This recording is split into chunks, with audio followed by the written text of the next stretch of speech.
So, namaskar everyone. I'm Dr. Manish Yadav, and I welcome you all to the second episode of Understanding Boger in Depth. In the last episode, I hope everybody watching this video should go back and watch my first part of introduction of Boger. And in that introduction of Boger basically we talked about various aspects, a general aspect of understanding of Boger, and especially general analysis and what is written in general analysis preface, and especially the mental symptoms. What about mental symptoms? How to take it, and how should we go ahead about it? Now, I'm really excited to present to you all about the methodology from Boger's standpoint of view. This methodology is about taking a case. So, I've been into practice for such a long time, and I've been exposed to so many different ways of prescription and case taking. And if I want to tell you, like, which is the method really stands alone and really works in the clinical practice, is the one which I'm going to share with you. Why I'm so excited about this topic, and I'm doing it purposely to put it on a social media free available for every student and every colleague, is that this is what we have been doing, not only me, but so many of our colleagues have been doing regularly in their practice and gaining so much results. The regular practice, any student, any doctor who is thinking, any female after a long time, is if she's thinking that I should begin my practice, where should I begin? How should I go about? A lot of confusion is there. Boger's methodology, if you follow properly, definitely you will get a lot of good results. You will get a standard protocol. Always you want some protocols. So this is a standard protocol for case taking. Of course, I'm not saying this is just the end. It is a beginning. From here, you can build up your practice. You build up your other methods, but this is the crux of homeopathic practice. So Boger was a real genius. He was a real genius. As I spoke to you in my last lecture, Boger was student of Kent and fascinated by Bonninghausen. So he amalgamated the entire philosophy of Bonninghausen with the background of Kent. So he's a mixture of two great legends, and he himself was a great legend. So Boger Synoptic Key is one of his, what do you say, an example of his genius, right? So without wasting much time, let us directly jump to the topic, and I'll show you in my presentation Boger's methodology. Okay, let me get here. Yeah, so we are here. So case taking one, there are two parts of it. The first part is little extensive, but the next part that we're going to talk about is going to be a little bigger. Okay.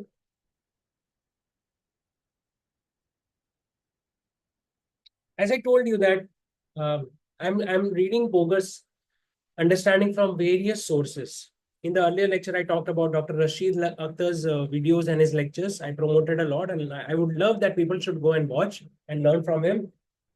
Also, there are a lot of books which slowly and slowly I'll be exposing it, which I have got access and I have been studying from it. Boger's Legacy is one of a very recent book, I think, and Dr. Anil Singhal, forwarded by Dr. MP Arya. I think this is one of the gems to understand the philosophical background and the work that Boger has done.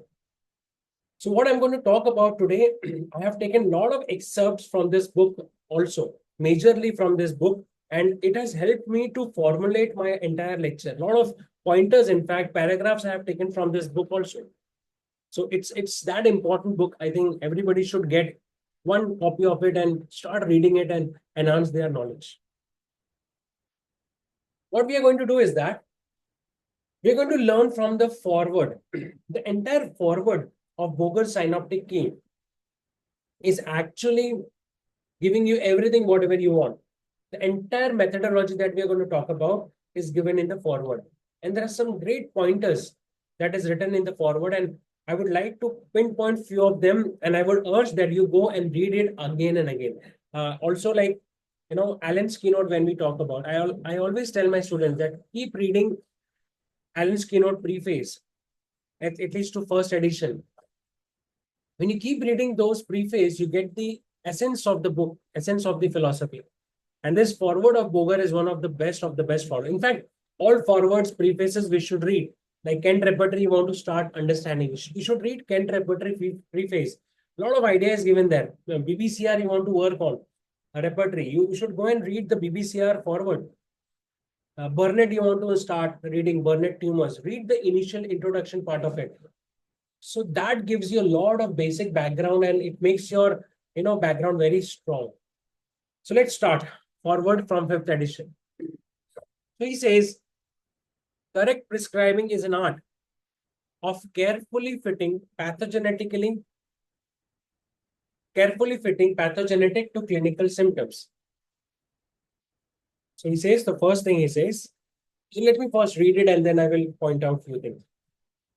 Correct prescribing is an art of careful fitting pathogenetic to clinical symptoms. And as such, at present, it requires special aptness in grasping the essential points of the symptom image, great degree in mastering a working knowledge or our large mathematica or our most skillful use of many books. Now, here there are three to four words, in fact, which is very important. 3 words. First, he says, correct prescribing is an art. As we know, homeopathy is art and science, but correct prescribing is an art. And if it is an art, then definitely it can be learned, but it has to be developed. What is the art? About fitting the pathogenetic, the disease symptom, properly taking it and finding out the clinical symptoms out of it so that you can prescribe on.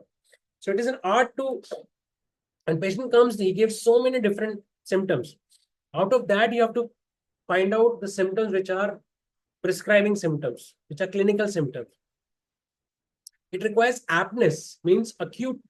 Aptness means basically, a sharp mind. How will it develop? Now, the question is this art that he's talking about, this aptness that he's talking about, how this will get developed. And then he adds one word that is called druggiri. Now, when you go and search the meaning of this word druggiri, it's so important. They said hard and boring work. The meaning of this word is hard and boring work. So he's saying that if you want that you should develop this art, you should develop this aptness, you have to indulge in the study of mathematica, the philosophy especially. And this work is hard, boring work. Why do homeopaths do not read mathematica? There are many reasons, but one reason is it is very hard and boring. That's why homeopathic students always look for quick fix. Hence, there are a lot of systems where they become followers. They want everything which is very easily understood. Look at different systems, how they talk about the pioneers of the system. They will always ridicule repertory and mathematica. They will give you a second way out. Like, you do this method, you don't have to go into mathematica. That is how they promote, advertise. And this is one of the fallacy for homeopathy and homeopathic students, and they get into this trap. They're thinking easy way out. Boger says homeopathy, any art, forget homeopathy, any art and any aptness, sharpness of their mind cannot be developed with the easy methods. It requires hard and boring. Any work and success in any field requires routinistic work, and routinistic work is hard and boring. You have to do it every day, even if you do not like it, even if you feel bored, tired, exhausted, you have to keep doing it. So he's in the first paragraph, before giving a graphical presentation of his methodology, he says, my dear homeopaths, first be ready for this druggiri. You want success in life, right? You want to become a great homeopath. You want to give great results. If you do not indulge yourself into hard and boring study and routinistic study, forget it. Forget it. And then he adds, master this. Master our mathematica, and he adds here, the last he says, many books of reference. So he's saying, I have written Boger's synoptic key. That is a synopsis. You have to understand it. But at the same time, you have to keep reading from different sources. Don't become fanatic. Don't become hooked onto one book. Like suppose you like Boric. So there are some doctors who get stick to Boric and then they will not read other books. Kent, Allen's. Okay, don't do that. Repertory, one repertory, Fatak. cotton, boric, boric. No, no, no, no. Read different, many books of reference. So once you have to understand a remedy, different references you have to take, and that will help you to go ahead and make you understand things. Second paragraph, he says, it is the aim of this book. It is the aim this book is to simplify and introduce a method into this work, so that a truly homeopathic curative remedy may be worked out with greater ease and certainty. For this purpose, a combination of analytical and synaptic method has been thought best. So he says this book is trying to give you a way out, a method how you can work in your cases. What is required to have this work? Two words he says, very important, is analytical and synoptic. What is the difference between that? When you say analytical means examining things in detail, logic, where you want to put your logic and you want to examine consciously, you're using all your intellect, going deeper and deeper and finer aspects you're trying to understand. That is analytic. What is synoptic? Synoptic is getting comprehensive overview, means you go deep, try to explore it, every detail of it, analytical. You come out, you look at the general aspect of it. It is called synopsis. So he says, looking closely and looking broadly. These two qualities, homeopath has to develop slowly and steadily. You should know when to go inside, look very deeply, and then come out and look at as a general overview. So hence, that is why Boger synoptic, if you study the drugs, he describes the remedies, the first line of the remedy. He gives a general aspect of it. So more you read remedies, Mater Medica, more and more, you will develop this analytical and synoptic way. Same in the case taking also. In the case also, we have to learn to go deep in detail and then come out and have a general aspect of it, generalize the symptom and use it. So there are 5 steps. Total, he has given 5 steps. He says if you follow these 5 steps, your way of prescription will be very easy. So what is number 1? The spirit of clinical symptom picture is best obtained by asking the patient to tell his own story, whenever this is possible. He says first, when patient comes, allow him to speak. Whenever it is possible, just allow him to speak. But then he cautions, this account is then amplified and more accurately defined by the questionnaire. You just can't ask patient to just talk. You allow him to speak. He will talk about his ailments. I have headache. I have this. But what is your purpose? What is your aim? You have to direct the patient through questionnaire. And this questionnaire, what are you looking for? We should first try to elicit the evident cause and course of sickness. The words that are important is cause and course of sickness. To which he will add things which now seems to interfere with the sufferer's comfort. So after that, the modalities will come. But the first aim of a homeopath should be to understand the cause and the course of illness. Aphorism number 5, we have spoken about it so many times. If you want to understand acute disease, exciting cause has to be known. Chronic disease, fundamental cause has to be known. And it is not just miasmatic prescription that we are talking about. He says course of sickness. Now, this word is very important. Cause, of course, we all know ailments from. But what is course of illness? Course of illness, suppose today he comes to you with gastric ulcer. Now, how did gastric ulcer happen? There has to be something else. Suppose the patient is of 40 years of age. He comes to you with gastric ulcer. You will start giving remedy for gastric ulcer. You will start asking other general symptoms, mind symptoms, this, that. But the first question is, go into the past and ask about all the illnesses he has suffered. Even the present illness, the beginning, how did the beginning start? Because suppose, for example, gastric ulcer. Let's take an example. Patient comes to you with gastric ulcer and now you're taking all the symptoms. The symptoms that you're taking right now will not help you much and you'll not be satisfied. Why? Because he's already taking antibiotics, he's taking painkillers, so many allopathic suppressive drugs, and then come to you. So best totality would be, before you started the allopathic medicines, what were the symptoms? Before that, go back and ask, how did it start? Where were you?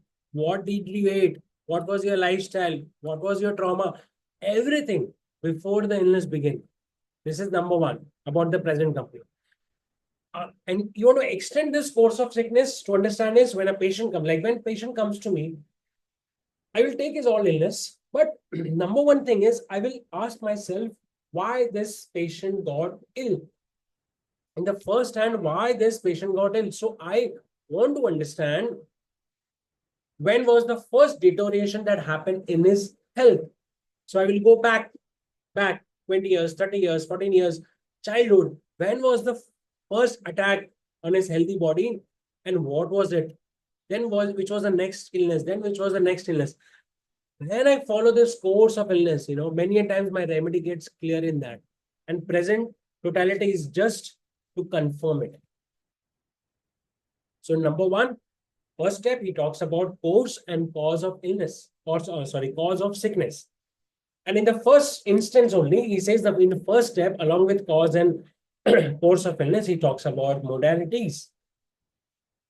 Especially should the natural modifiers of sickness, the modalities be very definitely ascertained. The following are the most vital, important of such influence. And then he says next comes is the modality. When I was reading, when you read Bhanu Desai, there's a very good book called Bhanu Desai. Anybody who wants to master BVCR, Bonding Awesome Repertory, they should work on Bhanu Desai's book. There are a lot of case examples. You should keep solving it and learn it. One of the gem. There it is written, modality is the genius. Modality is the genius of the case, basically. So if you can prescribe on modalities and get amazing cures. The way body expresses, you see, body will always want to express his disease. The vital force wants to express. Modality is one of the ways. Modalities, I will like to add here concomitant symptoms also. But I'll just talk about modality. So modalities is one of the ways where body really expresses and shows you certain symptoms which are out of the box, not understandable, and that points to the remedies. So modifiers, it's called the modifiers.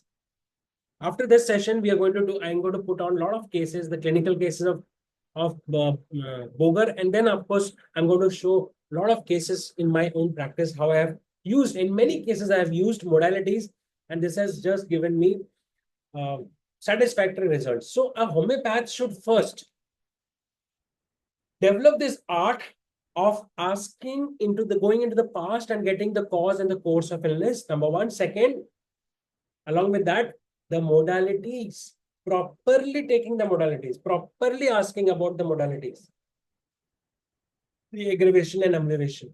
This is an art. That is how you develop this art. So following are the most vital, important of such. What are the influences? Like what are the modalities that you can look? There are many, but there are few things which he has cited. Time, temperature, open air, posture, being alone, motion, sleep, drinking and eating, touch, pressure, discharges, and etc. etc. So first, when patient comes or symptoms, look at the time. Morning, evening, night, afternoon. Just on time basis, you can prescribe good remedies. Temperature, cold, heat, rain, hot, damp weather, open air. Posture, which there are certain postures, when patient takes during the pain or discomfort. Mentally being alone, motion, sleep, eating, drinking, and others. So he gives few examples, but there are many. So focus on modality. So learn an art. The first step is when a disease comes to you, you first focus on modalities, which include the name of this first step is modality, where he says causation and other modalities. So even the causation and the course of illness is a kind of modality. So he clubs into one and he says this is your first step. The first routinistic job or duty of homeopath is to elicit this. If your case is not eliciting this, then you're not doing right job. Patient comes and directly you start. So tell me about you. And he starts talking about his mind. Then it is a problem. Next step, I'll talk about mindset. Step 2, he says, now, a consideration of mental state comes next in order of importance. Here, the presence of irritability, sadness, fear is the ruling factor. And then he just ends it here. Now, this slide is a very, very important slide, actually. And I will take few minutes to explain this. I'll share my experience. I'm not, I don't find myself eligible to explain Boger, right? But I am so thrilled with this because I've been doing this in my practice a lot since many years. And now maybe that's why at this junction I'm able to understand Boger more and relate, not understand, maybe relate with it. Like, I can authenticate it in my practice. Mental symptoms. Yesterday only, Sunday I had some lecture, after that there was some other homeopath on the panel and I just heard him for 10-15 minutes. After that, I couldn't hear. I just switched off and got off of that lecture. He said, why I switched off? Because in the beginning, he started and says, I am the one who practices only on mental symptoms. I will only take mental symptoms. And then he showed a case of osteoarthritis. And I said, what a, like, sorry, I should not say any word, but the patient comes with joint pains and you are saying that anything happens, I will take only mental symptoms. And this thing in the homeopath about understanding the mental symptoms only has, in fact, destroyed homeopathic practice. If you don't agree with me, go and watch my first lecture and see what Boger has said, what Dhawle has written in his preface in general analysis. Mental symptoms are so much interpretative, you can't understand. I've already spoken about it, so I'm not going to repeat anything here. So people may ask, mental symptoms are not important. Definitely it is important. It is of highest importance. That is why it has to be taken with care. If good mental symptoms are there, physical and particular, you can leave it and just prescribe on it. But my dear friends, what mental symptoms? Interpretative? No. Theoretical? No. Hard grounded basic emotions. He says step 2 comes consideration of mind symptoms, and he says it is very important in next order. But first he says course of action, cause, and modality. First step. Second comes mental symptom, and there he says he gives you only 3 emotions. This is interesting. Irritability, sadness, and fear. He has not given any emotions. Insult, forsaken, delusion, deserted, hatred, jealousy, loquacious, so many different emotions and mental symptoms there he is not given. He says, see about the presence of irritability, sadness, and fear. And when I was reading this, I was thinking, why he has not talked about other emotions, grief, and then insult and humiliation and 4 seconds. So many, emotions we give our remedies. And now so many methods have come, which has, I don't know how much emotions and how much mental symptom they have elaborated. If you look at these 3 words, irritability, sadness, and fear, you know what? These are the basic emotions which run through human life. Write to me if you agree or not. Just think about it. In general, see what Boger said in the second paragraph, analytical and synoptic. So analytical, go deep in detail and ask about cause, modality, and then come out and ask yourself, what is affecting him mentally? So if you look generally, these are only 3 emotions that people deal with. What are this? Irritability. Either patient gets irritable. Now you have different names to it. Rage, anger, violence. It all comes in irritability.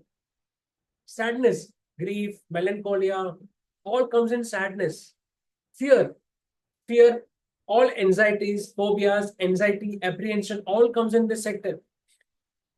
So these are 3 entry points, rather, I would say. And I actually do it in my practice, like when a patient comes and sits and I want to ask about his mind symptom, many times they don't speak. So I generally ask these questions. So tell me, what are the things that affect you? What about your irritability? What makes you irritable? And then from there, irritable, he gives a situation, he gives some other emotion, and slowly, slowly, I can go deeper and then explore. Sadness, I asked him directly, what are the things that make you sad? What is the effect of any incident which had deep impact on you? So from sadness, I go deep, maybe emotions of hatred, insult, humiliation, all those things stuck. Fear. Sometimes I ask them, okay, tell me about your fear. And from there, sometimes these are some direct questions, from their anxiety, phobia, apprehension, so many things, or maybe specific fear comes up. So how simple Boger has made homeopathy? How simple it is. Of course, then your acumen of case taking comes into picture. But these three emotions, this is the entry point into mind. And from there, you can have a general aspect to it and prescribe. We come to third part. Third part is a subjective symptom. What are subjective symptoms? Subjective symptom is a symptom which patient feels by himself. And this slide is also very important. Very important. His experience of the disease. His experience of the disease. The third step concerns the estimate to be put upon the patient's own description of his sensations. This is very vital point, and in order to not be misled, in order not to be misled, in order to not to be misled, purposely I am saying this three times. It is always well to ascertain whether any of the following primary sensations are present. Now he says, of course, you know what is subjective symptom. He says this is the symptom which patient feels by himself. But he says, there can be a chance that if you too much rely on patient's words and patient's experience, the way they are describing, you can be misled. And then he says, I'm giving you certain primary sensations. These are primary sensations. That's it. Look at these primary sensations. First, look at this primary sensation if they are available. So he's giving you exactly what sensations to look for. Burning, cramping, cutting, bursting, soreness, throbbing. So burning, if it is burning, it is burning. There is no interpretation. Cramping, patient will tell you, not cramp, I'm getting crampy pain. Cutting like pain, bursting, especially headache, patient, as if it will burst open. Soreness, the raw, sore feeling, throat affection or any pain. Throbbing, tap, tap, tap, tap, pulsating kind. Yesterday I got a patient. She said, I get a lot of anxiety in my stomach. Whenever, I don't know, something starts happening in my stomach. Something starts happening in my stomach, and then I feel so anxious. I asked him, what do you feel? He said, my epigastric region starts pulsating. Tup, tup, tup, tup, tup, tup, tup, tup, tup, tup, tup, tup. And I said, what? Are you clear with it? She repeated, it's pulsating. So I looked for pulsating in epigastric region. Anxiety with pulsation in epigastric. And I got a very good remedy, and she's doing much better now. So these are basic emotion and then basic sensation. And now he says the last one, thirst. Looking at this before, I was thinking thirst is a general symptom, which actually it is. But he says subjective symptom. Thirst is also a subjective symptom. Now think about it.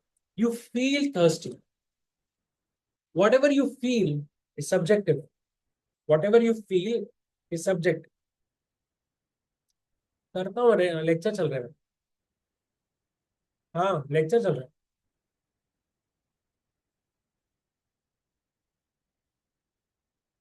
किसके तो गर्मी की वजह से गर्मी की वजह से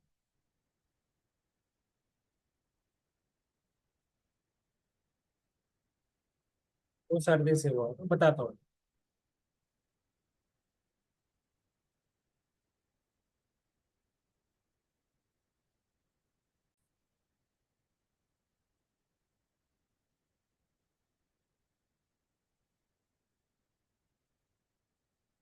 Sorry, I just lost the slide.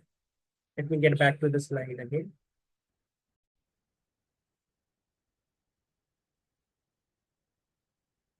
Okay. So now he gives a primary sensation, and in next slide, This is very important slide.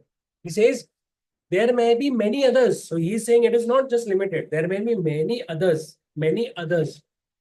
But the presence of any of these often overshadows them, especially such may be due to play of imagination. So he says there may be many others, many others. And he says if these emotions are, these subjective symptoms are present, it will overshadow all others. Why? Because the other sensation that you're talking about, the subjective symptoms that you're talking about, would be the play of imagination. Would be a play of imagination, which teacher is in itself of more importance than a particular thing imagined. So the primary sensation that he says that these are the most important primary sensations. So all other subjective symptoms, patient's imagination can influence, listen carefully, patient's imagination can influence their description of symptoms. Interpretations can happen at this level, mostly this level. Intellectual patient comes, patient who has good vocabulary comes, expressive patient comes, they will express things in such a different words and vocabulary and run of imaginations, you will get misled completely. So if any method is talking about imagination and your case taking is all about imagination and, the experience is important. But if you go deeper into it and try to push patient more and more and more, you get deviated from the primary sensation. And after a while, it is just a play of imagination of patient. And whatever he is talking, whatever he's saying, and you will also enjoy, he will also enjoy. It is just a mental satisfaction for you. And you get a feeling, wow, what thing I have understood, what a remedy I have understood. But it is not going to work because whatever he has talked about is just a play of imagination, play of imagination. So we should try not to get lured into these, ways and words, and it's like a web where you enter and then you are messed up. Because ultimately, then you get dragged into it. So he says he's actually making homeopathy simple. We are trying to make homeopathy tough. He makes it simple. He says, look for these primary sensation. If it is available, take it or leave it. That's it. Now comes the objective symptom. So first we talked about the modality where we talked about the causation, objective symptom, and of course, aggravation and amelioration. Second, the mental symptom. Third, subjective symptom. And now he talks about objective symptom. What are objective symptoms? Objective symptoms are some symptoms which we observe it through our senses, all senses, eyes, nose, of course, ear, we hear certain things, mind also, no, we are observing something, we are understanding something about the patient, the facial expression, so many things. Or certain things which are observed by the neighbors, by relatives, the surrounding people. Sometimes the other person can give you better objective symptom than you can. And he says, next in order comes the entire aspect of expression of sickness. This should especially include, and then he says, expression of illness, objective symptom, which should include. Now, this is so beautiful that when he talks about subjective symptom, he gives you a pointer. When he talks about mental symptoms, he gives you a pointer. Now he talks about objective symptom, he gives you a pointer. Even in modalities, also he gives you a pointers. Means there is less chances of getting distracted,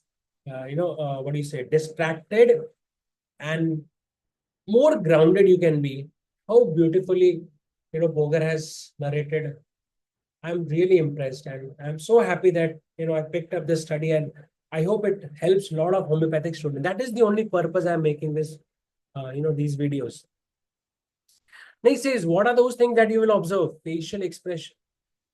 Demeanor. What is demeanor? Demeanor means a persona, a personality, the aura that a person carries along with him. Nervous excitability. He's nervous, he's not. Sensitivity. Certain sensitivities you can observe while you're taking the case. Restless, or he's torpor, flaccid. Very restless. Some patient come very restless. Some patient will come and just sit. Or in disease state, they are just lying down. No reaction, torpor. In some patient in disease condition, they are restless. So restlessness, torpor. State of secretions. I told you, Objective symptoms are what you observe. So discharge is you observe. So state of discharge, acrid discharge, watery discharge, thick discharge. Next, he says any abnormal coloring may be present. This is so strange. In fact, I never look at this symptom. He says it's color. Look at the color in body. We see eruptions, skin symptom, brown, red, moles, spots, different colors, texture, even touch also. It is not mentioned, but that is touch also. Sometimes you touch, you know, those things. So abnormal coloring. Now the question is, so this is what is objective symptoms, physical or objective signs of the illness, what we can see in patient in addition to what patient is speaking. So patient is speaking something, but additionally we are observing something, or relatives or friends, they observe, family members observe. Now the question is, pointers are given, like suppose facial expression. What are you going to observe in facial expression? You want to observe, right? But what are you going to observe? So the question is, what are different kinds of facial expressions? When you talk about demeanor, what are different kinds of demeanor, and what demeanor or remedy that is? Your eyes will only see what your mind knows. Your eyes will only see what your mind knows. Your eyes will only see what your mind knows. So first thing is to know your mind. Help your mind to know the things. How? Studying materia medica. More you engrossed yourself. See, we are doing this. You get a framework. That's it. After that, the next step is to go deep into the study. Boger synoptic key, read. Get different facial expressions. When you're reading remedy, try to understand the demeanor, facial expression, the physical aspect of it. More you read, more you indulge yourself in drug understanding, your objective symptoms, your understanding of objective symptoms will come in. And that is how you understand. Are you there with me? Yeah. So these are there, but again, objective symptoms, suppose, I remember it. Some people put the case and then it says, say the student, observe, see what you can observe. Student is sitting there and saying, what to observe? Observe, but what to observe? Because they don't have a framework. What are the different things that we observe? So the interpretation of observation is important. That you will learn in your drugs, in your repertory. Okay, more you indulge, more you see cases in that. Last step. Lastly, the part affected must be determined. This also brings to the investigation in touch with diagnosis. So we should touch, we should examine stethoscope, neurological test, whatever best we can do. PJ Mehta, get your PJ Mehta back. At least basic examination or the parts affected, the part of the body suffering. It was Bonning-Wasson and Boger who actually introduced the sphere of action. And then, of course, Burnett came in and he prescribed so much on that. Boric is there. But initially, if you look at it is Boger. And Boger's repertory, like BBCR repertory, is the one repertory where actually you get anatomical structures, the region, the systems, you get it. So this is the repertory which actually, there's a philosophy which actually focus on parts affected. Crucial to make proper diagnosis of the disease condition, very important, because this is a kind of bridge, homeopathy and traditional medicine. If we understand this and practice in this fashion, this can be a bridge between homeopathy and traditional medicine. Let me summarize it by going over the above rubrics in order. This is what he says. He's summarizing by going above rubrics in order, named the counter of disease picture will be pretty clearly outlined and will point fairly towards simillimum. The prescriber has only to keep in mind the fact that the actual differentiating factors may belong to any rubric whatsoever, and also that the scope of these rubrics reaches far beyond appendix synoptic text. So he's saying, my dear friends, when you focus on these 5 things, you get a contour of a disease picture, a picture you get.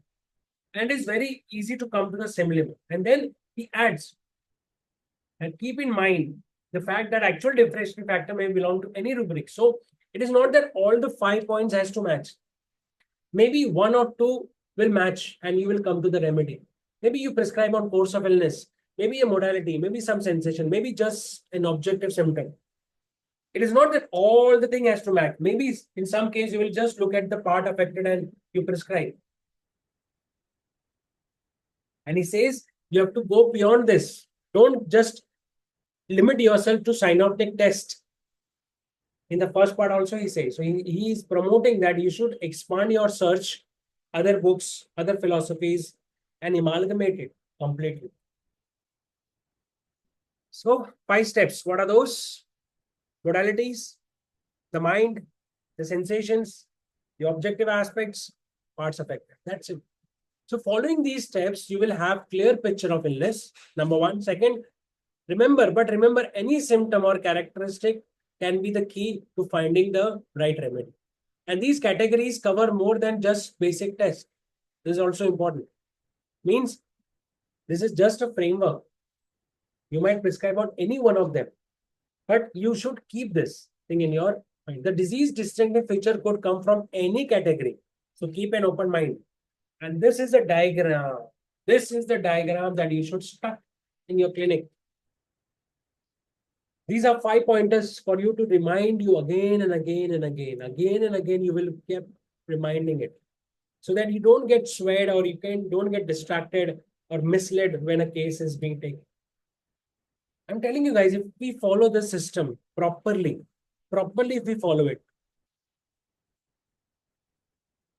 very easily you can come to similar mode. Very easily. Of course, not very easily, but it will not be that difficult. Of course, with the help of your reference work, Mathematica, bigger repertories, you can take help. But this is how you work on it. Boger provides a checklist. So what is basically he's doing? Boger is providing a checklist of things to look for when assessing the patient, which includes, what is checklist? He's giving you what caused the illness, how person reacts, these modalities, their mental state, type of pain and sensation, their outward appearance and behavior, specific parts of the body that is affected. So he's giving you a checklist that you check 1, 2, 3, 4. You check basically, and once you check it, there is like when you have a checklist in a case, any work, there are very less chance that you can miss something. Sometimes we might forget. Sometimes we might miss. A checklist is to keep you on track. The list helps ensure that no important detail is overlooked. So this was about Boger's methodology, basically. And I just tried to explain you. It's very simple, rather. It is just to help you promote so that you go and you read it yourself and get your experience and practice it in your practice and see how it works. Now we come to Boger's methodology case receiving part 2. Now this is a very short thing. There are only 3 or 4 slides. I will quickly go through it because it's a very easy thing. Every homeopath knows generally about it. He says, second part he says, what often makes cure hard is laying too much stress upon some particular factor at an expense of disease picture as whole, thus destroying its symmetry and forming a distorted conception of natural image of disease.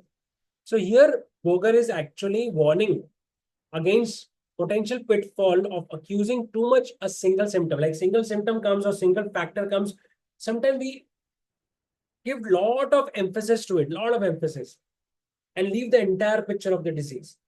So be careful that you're not too much into one symptom and you're forgetting the general aspect of it. Painting, there's one example in that book given very nicely, this Anil Singh's Boger's Legacy. He describes this paragraph like, he says, like in painting, some elements might be more prominent than others. Some symptoms will stand out. Similarly, some symptoms will stand out more. These symptoms are part of same. But you have to remember that these symptoms are part of the whole. So reality is the whole, not just one symptom. This does not, however, mean that all symptoms stand out on same level. For certain effects must be more prominent than others, yet be part of parcel. Means he says, definitely in a case, one symptom, one area will be more prominent, That is understandable, but don't just get swayed by it. Try to have a general overview also along with it. This is the sense in which we must learn to know our remedies. Just we do we our friends by their air or personality. Now, this is a very good example. And ever changing or composite effect, but always reflecting the same motive. The personality or air is always changing. See, personality, like suppose your friend is there. 15 years, 10 years, you have not met him. You were there along with him in college or other time. Now you meet him. Maybe the personality, the air, the demeanor has changed. Things have changed. The looks have changed. A lot of things have changed. You sit with him for 5-10 minutes, and the real friendship, the real character comes out. So demeanor, that's what he's saying. Not demeanor is the wrong word. The personality, the air might change. Patient can come and show a lot of ego, a lot of restlessness, a lot of confidence. But don't get swayed by what you just see outside. Go deep, find out the real motive, the real character. And that comes when you spend little part. So when you spend little time with the patient.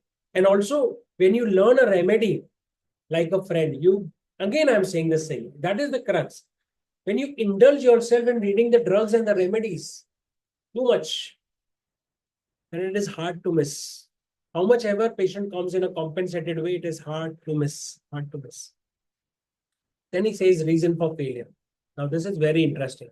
And this is like a tight slap on so many homeopaths who don't agree with miasmatic prescriptions.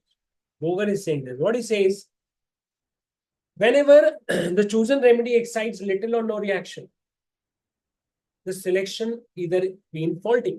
Means if your remedy is not working, maybe selection of the remedy is wrong. Look for it. Or what is just likely one of the fundamental miasms may be at fault. Sorinum, sulfur, medosyphilidum is present.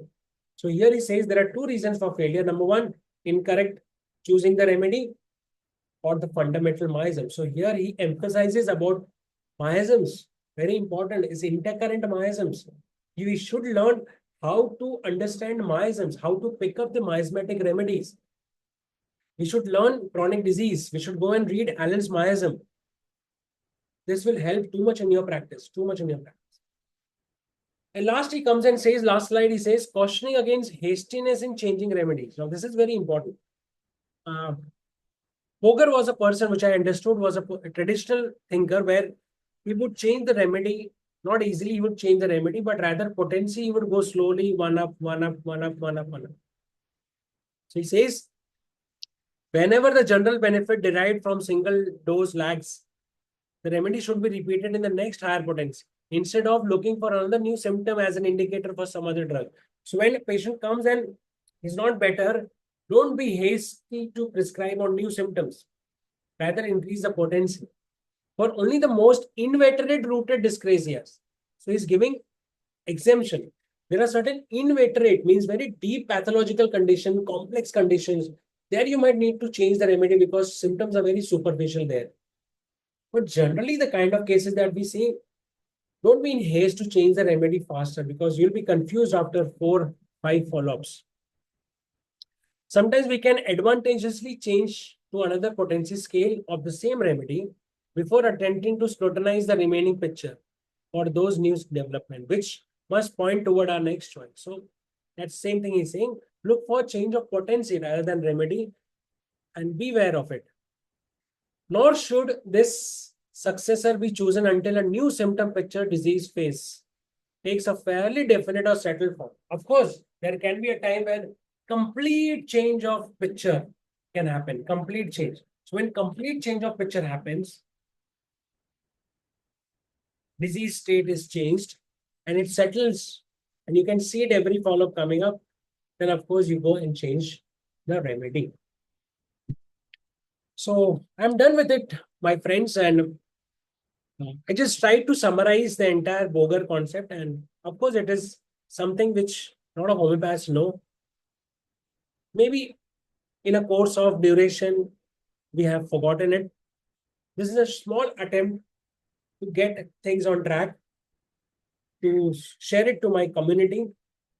Homeopathy is a great science. We can do so many wonders. Only thing is, if we remain to the basic concept and don't deviate ourselves and try to analyze and think in those terms. These people were genius. Boger, Bonington, Kent were genius. We should learn from them more and more. And I wish great success for everybody who's listening to this, and even who are not listening, all homeopaths, because homeopathy as a science has to grow. More it grows, more benefit to the human society. And we are all working together to get this done. So thank you for being patient listener. I hope this helps you. Do write your comments. That will inspire me to make more audio, more videos like this. And after this, I'm going to come up with case analysis. So we have done a theoretical part, but I will try to show the practical use of this repertory, Boger's, BBCR, Boger, or this philosophy in practice. Because more cases you see, it becomes more understanding. So I will try to make it practical lecture once once this lecture is done. Okay. So thank you very much. Namaskar.